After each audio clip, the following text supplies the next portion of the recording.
There's a bit of a puzzling thing going on with Omega that you may or may not have noticed. You see, when watch brands update their flagship model lines, be it from IWC, Rolex, or even Tudor, as we've seen with the latest Black Bay 58 Burgundy, there's always a one-way technical improvement. Oddly enough, that's not what we see here with this new iteration of the Seamaster. It's odd, but I think there's a reason for it.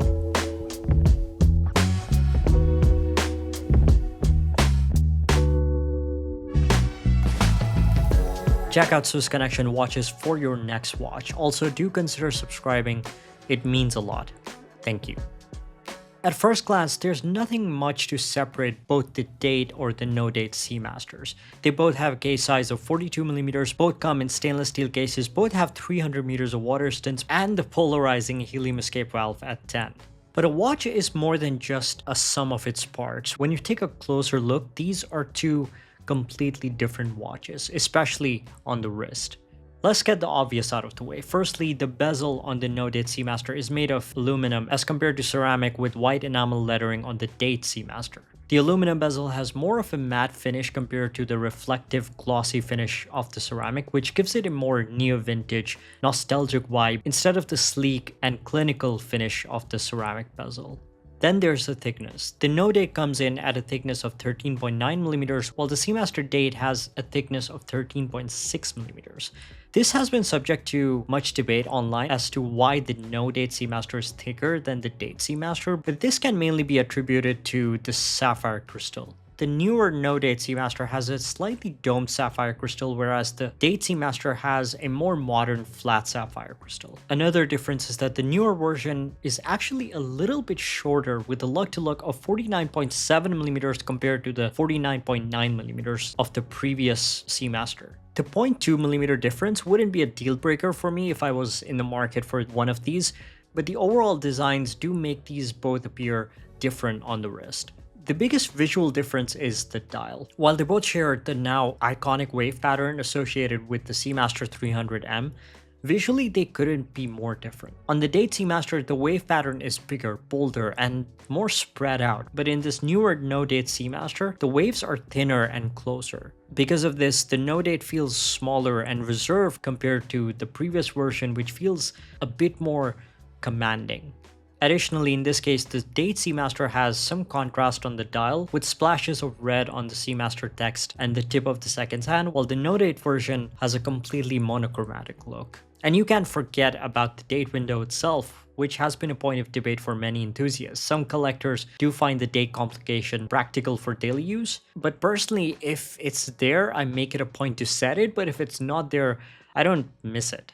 But in either case, you can't deny the aesthetic purity on the dial without the date window. Behind the sapphire case back, the no-date Seamaster is powered by the in-house OMEGA Calibre 8806, while the date Seamaster is powered by the OMEGA Calibre 8800. Fundamentally, they're both the same movements, with the sole difference being the date complication. They're both automatic movements with 55 hours of power reserve and possess a free-sprung balance with silicone balance springs.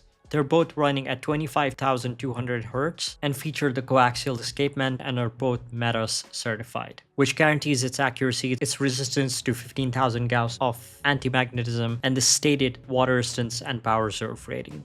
The movement decoration is similar, both having Geneva striping with arabesque on the bridges and feature the iconic black silicone balance wheel, which has become a signature for modern Omega movements. The newer no-date Seamaster caters to a different set of enthusiasts. It retains all of the functionality and the looks that we're familiar with, but it offers a more neo-vintage vibe to it. It forces you to ask a simple question: are you getting this Seamaster for its functionality or for its looks? It offers sentimentality. As the watch ages with you, the aluminum bezel will patina and pick up some scratches, making it closer as a companion to the early 90s and 2000s Seamasters. While the ceramic model will retain its newness, I don't know if that's a word, in the next few decades, the no-date's aluminum bezel will age, and that's not a bad thing. That being said, Omega has bungled the appeal of the Notice Seamaster with its price, which costs $600 more than the older ceramic version. And that's puzzling because ceramic is a harder material, not to mention a level above aluminum when it comes to its luxury status in watches. But I think the price is a reminder that this is still a luxury product. It's not meant to be seen as an inferior product. It also suggests that maybe, just maybe, Omega could be continuing this format for upcoming releases. Personally, I would go for the Notice Seamaster because of its neo-vintage charm and just a more chilled out appearance on the wrist. But which would you choose? I'd love to hear your thoughts. If you enjoyed this video, do like and subscribe as it goes a long way to support what we're doing.